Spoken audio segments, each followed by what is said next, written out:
Threads of Fate is one of those games that just was not on my radar back in the day on the PlayStation, even though it came out at the height of Squaresoft's popularity in North America.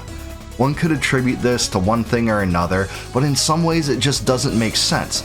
This was an RPG created by the titan of RPGs back in the day. But after my research, I think I pinpointed the reason why it did not catch on, like Chrono Cross and Xenogears, and some of the great other Squaresoft classics outside of Final Fantasy. And I'm going to let you know that in this video today, and give you my impressions of Threads of Fate this many years later. I'll tell you the good, the bad, and the ugly about it. But before I get into that, please like this video, subscribe to the channel, and leave me a comment down below with your memories of Threads of Fate, and if you have a favorable impression of the game. Threads of Fate revolves around two separate protagonists, Rue and Mint, whose paths intertwine as they seek a mystical artifact called the Relic, which is believed to grant any wish. The game actually offers two distinct narratives, each following one character's journey. And that's what really sets Threads of Fate apart from most RPGs at this time, is that depending on which character you select, you experience a completely different storyline narrative. But regardless of which protagonist you choose, the game is centered upon the same vibrant world, and in particular the fishing village of Corona. Now also what's unique about this concept is the dual narratives are explored through contrasting archetypes of the characters. For instance, Rue is selfish and Mint has incredible ambition, and the game touches upon destiny and reality and responsibility for one's actions, and you really see the contrast between the characters several points during the story. The stories do intersect at key points as well, though they do remain largely separate and there is minor differences in levels and bosses.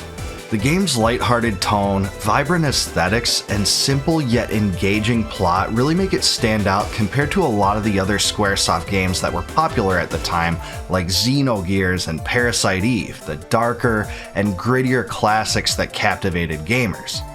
Threads of Fate also contrasted with those games as it did with just about all other Squaresoft games on the PlayStation for incorporating a fully 3D polygonal environment that was rendered with a fixed camera perspective.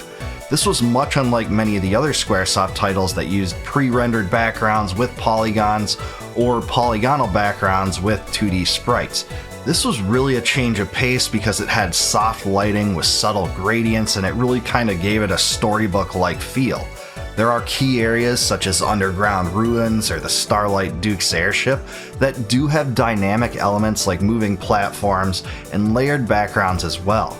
The game was directed by Tetsuya Nomura and Tetsuya Takahashi, both of which were widely known at the time for their own projects and also went on to create bigger projects. I think it's fair to say the graphical approach is noted for its charm and accessibility, but it does appeal to a younger audience than many of the other Squaresoft games, and for that reason, it might be a turnoff to some. However, it also makes it unique for that same fact as well. Unlike traditional turn-based RPGs of this era, Threads of Fate emphasizes real-time action-oriented combat, much like Brave Fencer Musashi. You control your character directly in 3D environments, engaging enemies with a mix of attacks, abilities, and movement, and move your way through areas and dungeons. And remember when I explained how the choice of protagonist is substantial when it comes to the storyline narrative? Well, that's the case with the gameplay too, because depending on which character you choose between Rue and Mint, you actually have different gameplay mechanics. For example, Rue's standout combat mechanic is his ability to transform into defeated enemies like monsters or bosses by collecting their spirits. This allows him to get through unique areas and use unique abilities like fireballs or a burrowing move for a limited time, and this adds strategic depth both to combat and puzzle solving. Whereas in terms of Mint, she is able to use magic points or MP to cast elemental spells like fireballs, ice blasts, and wind attacks. Spells are actually assigned to button inputs, allowing for quick casting in combat. Mint's style is more of a ranged and flashy one compared to Rue's melee-focused approach, and this sets the two characters apart. Combat is quick and fluid, and both characters can lock onto enemies, strafe, and execute special moves as they level up. It actually feels like the combat is fast-paced compared to a lot of the other games from this time, which may please some, but turn-based RPG fans might be turned off a little bit. You can think of the game as a 3D Secret of Mana meets Brave Fencer Musashi. The soundtrack was created by Junya Nakano, and it's definitely a memorable part of this game that a lot of its fans highlight when talking about its merits. The soundtrack is comprised of 58 tracks, including fantasy-inspired orchestral elements, with also quirky, upbeat tunes, and this, I think, quite well reflects the game's mix of serious storytelling and comedic moments. And now for the elephant in the room. Why did this title not perform as well as some of Square's bigger hits? And I think there's actually a few different explanations for that. Not only in comparison to Final Fantasy, but in 2000 when this game was released, it competed with Vagrant Story and Legend of Mana, both of which had bigger marketing campaigns. Also, this was an innovative game for Squaresoft, which went with a more action RPG oriented feel that was 3D, and certainly a different, more younger oriented graphical approach, which was also quite a risk and why I don't think it holds up as well right now. Also, Threads of Fate could be completed in a playthrough of about 10 to 15 hours, which, although certainly not out of the norm in terms of the modern gaming atmosphere, it would have been considered underwhelming for the standard that Squaresoft had set at the time.